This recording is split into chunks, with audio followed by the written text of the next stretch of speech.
विज्ञान ऊष्मा। हमने पहले पढ़ा था कल कि रेशों के बारे में, रेशों से वस्त्र तक पाठ पढ़ा था। उसमें पढ़ा था रेशे कितने प्रकार के होते हैं। कितने प्रकार के रेशे होते हैं? 2 प्रकार के, प्राकृतिक और संश्लेषित रेशे। प्राकृतिक रेशे किससे प्राप्त होते हैं? हमें पादपों के द्वारा और जंतुओं के द्वारा। तो हमने जांतव रेशों के बारे में पढ़ा था कि कौन कौन से होते हैं जांतव रेशे। एक तो जांतव रेशा भेड़ या बकरी, जिससे हमें ऊन प्राप्त होती है, और एक दूसरा पढ़ा था रेशम के कीट से रेशम के वस्त्र बनाए जाते हैं। तो जांतव रेशे जिससे ऊन प्राप्त होती है, ऊन को हम कब पहनते हैं? ऊन से बने स्वेटर हम कब पहनते हैं? सर्दियों के अंदर, जब हमें ठंड का एहसास होता है उस समय हम क्या पहनते हैं? स्वेटर पहनते हैं। और गर्मी होती है जब, जैसे अभी है कि हम क्या करते हैं, गर्मी लग रही है, उस टाइम हम क्या पहनते हैं? सूती वस्त्रों का प्रयोग करते हैं। तो जब सर्दियों में ऊन के वस्त्र पहनते हैं तो हमें उससे क्या महसूस होता है?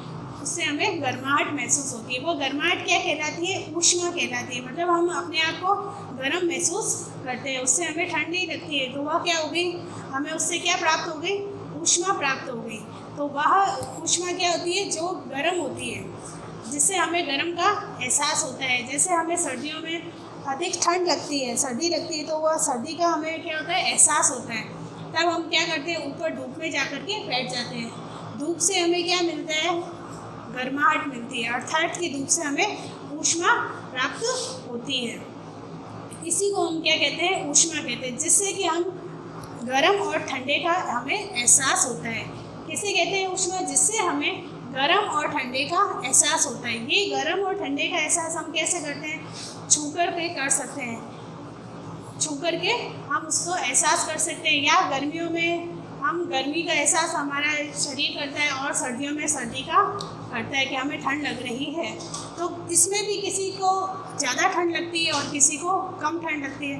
कोई कहता है नहीं आज मौसम गर्म है, और कभी कहते हैं किसी जो अन्य व्यक्ति होता है उसको ठंड ज़्यादा लगती है। तो इसका मतलब कि यह सही मापदंड नहीं है कि हमें स्पर्श के द्वारा या हमारे शरीर के एहसास के द्वारा हमें यह होता है कि यह महसूस होता है कि ठंडा है या गर्म। इसको नापने के लिए हम तापमापी के द्वारा नापा जा सकता है कि ये गर्म है या ठंडा। तो इसके बारे में आज हम पढ़ेंगे ऊष्मा।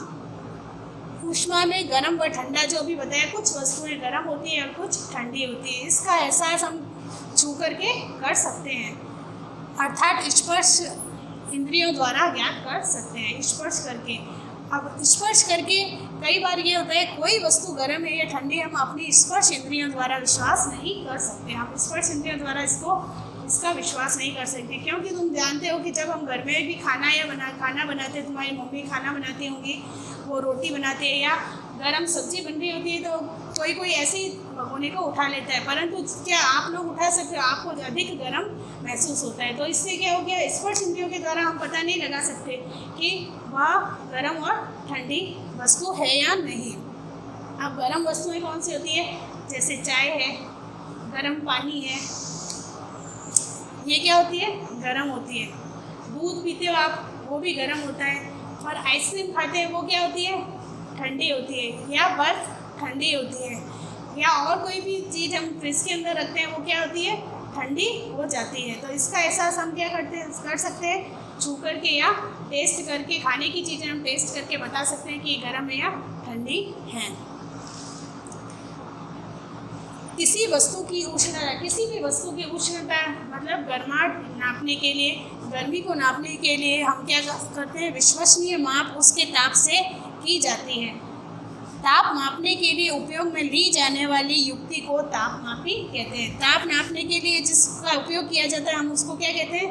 तापमापी कहते हैं। डॉक्टर भी क्या करता है? जब हम जाते हैं डॉक्टर के पास में उसको दिखाने के लिए, हमको ऐसे लगता है हमारा शरीर गर्म है, बुखार हो रहा है, और कोई अन्य व्यक्ति कहता है कि नहीं बुखार नहीं है। 2-3 जने अगर देखते हैं तो उनके सबकी अलग अलग धारणाएं होती हैं। तो अब डॉक्टर क्या करता है? तापमापी के द्वारा, थर्मामीटर के द्वारा ताप मापता है। अगर उसके अंदर हमारा 98 या 97 तक है तो हम क्या कहते हैं? बुखार नहीं है। उससे अधिक होता है तब हमारा शरीर क्या होता है? गर्म होता है। और उस समय वह विश्वास करता है कि हाँ क्या है, इसको थर्मामीटर के द्वारा कि इसको बुखार है। तो इसका मतलब क्या हुआ, उसने किससे नापा ऊष्मा को, तापमापी के द्वारा नापा कि भाई तापमापी के द्वारा उसको पता चला कि ये क्या कहते हैं, इसको बुखार है और इसको नहीं है। ना कि हमने स्पर्श करके देखा तो हमें क्या है, उसका एहसास नहीं हुआ था। तो ये आपको पढ़ना है कि गर्म व ठंडी वस्तुएं कौन सी होती है, उसकी सूची बना करके आपको अपनी कॉपी में लिखनी है।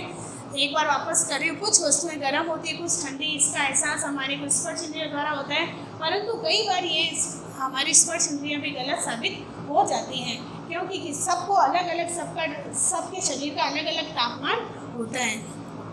कोई वस्तु गर्म है या ठंडी हम अपनी स्पर्श इंद्रियों द्वारा विश्वास नहीं कर सकते। हम स्पर्श इंद्रियों द्वारा ये विश्वास नहीं कर सकते, इसमें कभी कभी धोखा हो जाता है। किसी भी वस्तु की उष्णता की विश्वसनीय माप उसके ताप से की जाती है।